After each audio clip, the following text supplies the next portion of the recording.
The Italian Renaissance is famous for reviving classical learning, but in fact what's happening here 400 years earlier seems to be just as vital. Do you think that Muslim scholars aren't given due credit for what they're doing in Islamic Spain at this time? It is not something that you would learn about in school, probably, or even at university. It was probably a conscious process of neglect, and now we are still suffering from that. Extremely selective history writing. That's right. It is due to the conflict that existed between the two worlds. These remarkable ideas were leaching out of Al-Andalus at precisely the same time that the Christians were flooding in. The frontier, which had started far north of Madrid, was gradually pushing southwards. Then, in 1236, Cordoba fell, followed by Valencia and Seville, until by 1250, only the Kingdom of Granada remained Muslim.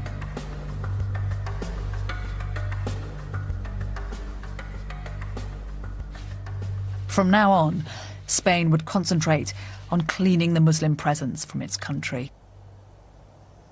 The Islamic influence on Europe has been quietly laid down, but when it came to the physical expulsion of the Muslims from Spain, that would be an act that was anything but subtle. It was shocking and absolute.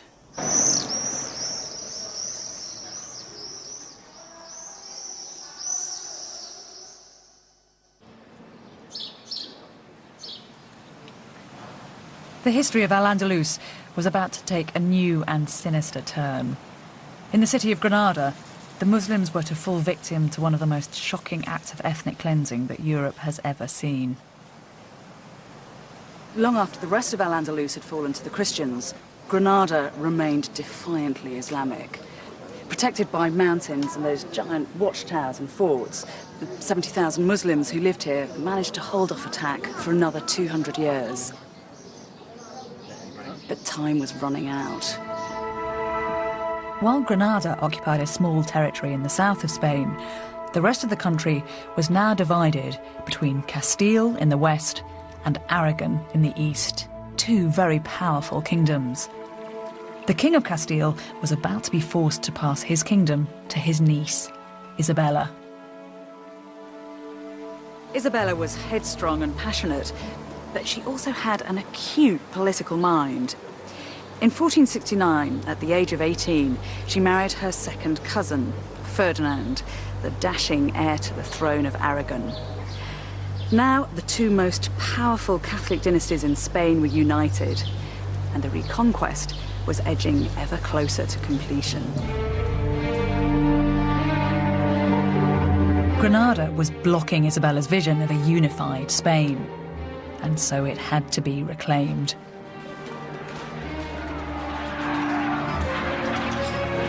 The city was laid to siege for a year before it finally surrendered. On the 1st of January 1492, Ferdinand and Isabella, dressed in elaborate Moorish outfits, which they'd had especially made. With great pomp and circumstance, they entered the Palace of Alhambra and took the keys to the city. As the Muslim ruler Boabdil left in tears, it was said that his mother spat out at him, "Do not weep like a woman, for that which you cannot defend like a man." Isabella's victory in Granada put an end to an incredible society.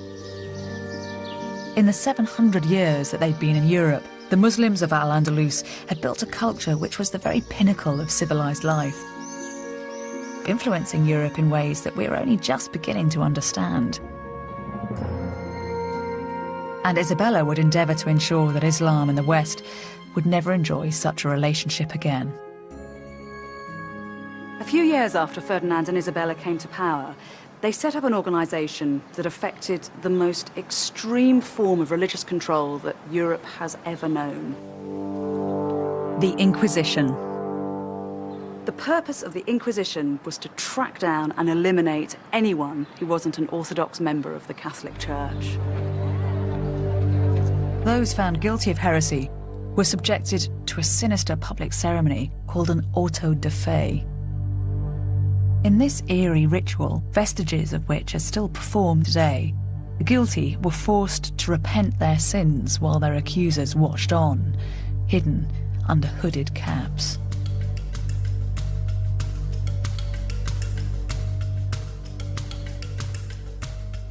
The sinners were then detained. Some were burnt at the stake. Most had their homes and livelihoods taken from them.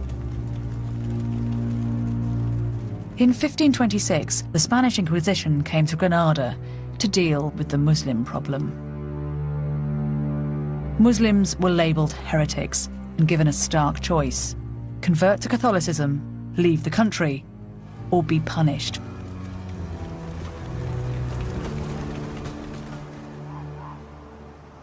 The Muslims of Granada were segregated from the rest of the population. Their ghetto survives as the old quarter of the city today. It's a fantastic house. Thank you. Many of the houses that the Muslims were forced out of are still standing. Antonio Orihuela lives in one. It's almost inverted, because you don't have any windows looking out onto the street, but the focus is in the middle, here on the courtyard. Yes, the courtyard is the center of the family life. So all the doors and windows are open to the courtyard and closed to the street. Privacy was one of the most important characteristics of these houses. Outside the house, they were Christian. They went to the church with the priest, they celebrate the wedding in the Christian way, but then later they came home to celebrate again the wedding in the Muslim style. What happened though when the Inquisition came knocking on the door? Well, as you see, these houses had the bent entry. So from outside, even if the door is open, it's not possible to see what happens in the courtyard. The Inquisitors went from door to door, seeking out those they still suspected of being Muslim.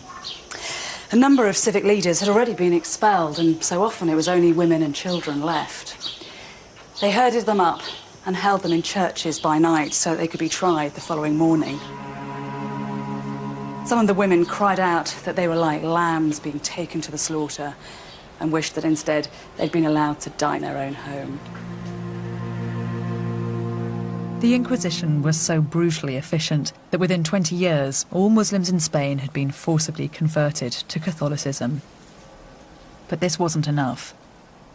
Many still continued to practice their faith in private. And so, in 1609, the Spanish crown ordered the removal of all Muslims from Spain. Perhaps the most shocking thing in the expulsion is they were not actually expelling Arabs, nor were they expelling Berbers. The huge majority of the people that were being expelled by blood, by DNA, if you will, were as Iberian as their Christian cousins in the north who were kicking them out of the peninsula. It's really it's an enormously different vision of what the expulsions were and what they meant when we realize that the people who were being thrust out were as native to the peninsula as the Christian kings.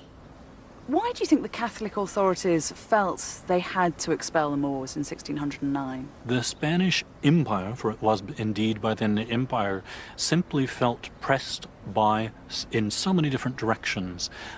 They were very much afraid of the Turks, who were in fact raiding from North Africa and raiding along the southern coast of Spain. They were fighting wars still in the Americas. It was one internal problem that they simply could not deal with any longer. In 10 years, over 250,000 Muslims were expelled from Spain. Forbidden to take any possessions with them, most sought refuge in North Africa.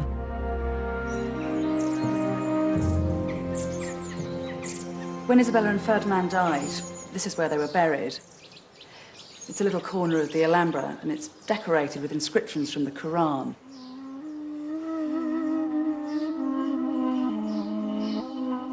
They read, "There is no true God but Allah."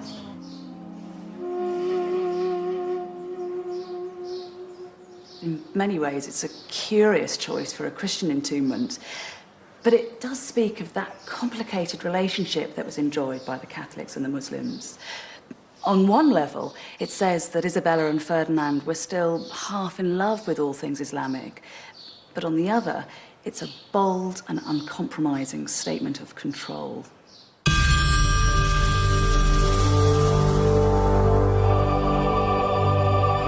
And in Cordoba, the new Catholic rulers did something unbelievable. In a daring act of what can only be described as inspired vandalism, architects gouged out the centre of the mosque. In its place, built one of the most spectacular cathedrals in Spain.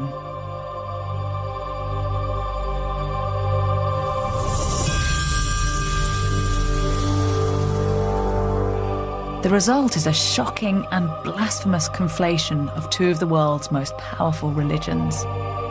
It is unnervingly beautiful, but possesses an underlying schizophrenia, as if a terrible and silent battle is being carried out in the very architecture of the building.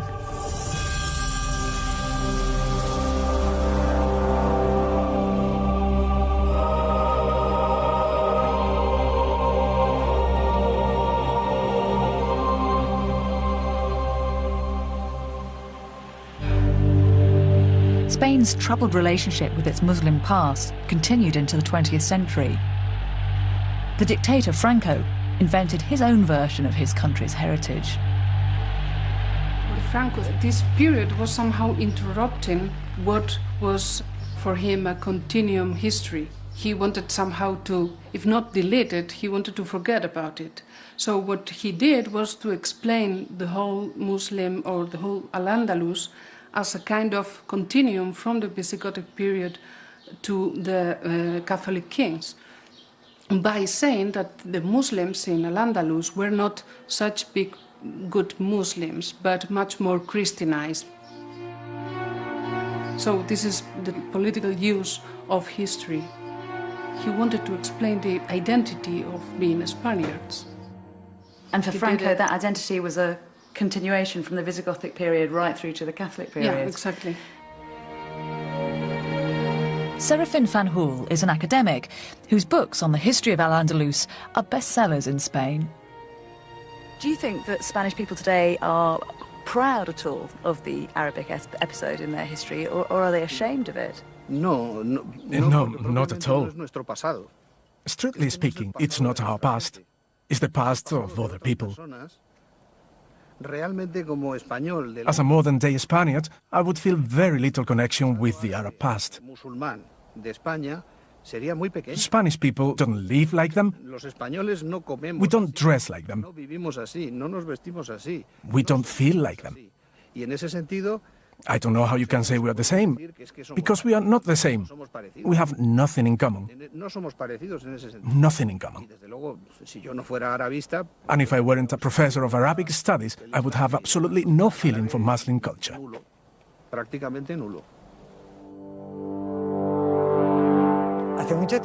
For a very long time, people have protested and urged that history be truthfully told, that they not be fed this nonsense. But this is the inheritance of the Inquisition. The Inquisition's character is alive and well. I can tell you one thing. Spanish people have a tendency to prevent others from speaking their minds, a tendency to try and control the way others behave and think. You can be sure that when you try and speak the truth, you pay for it. And so Al-Andalus fell. East became East, and West became West. Two distinct cultures, politically and religiously divided.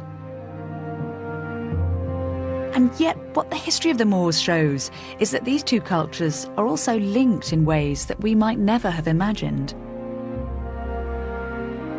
The West has been inspired by Islam, but more than that, it was in the very act of fighting the Muslims that Europe consolidated its identity.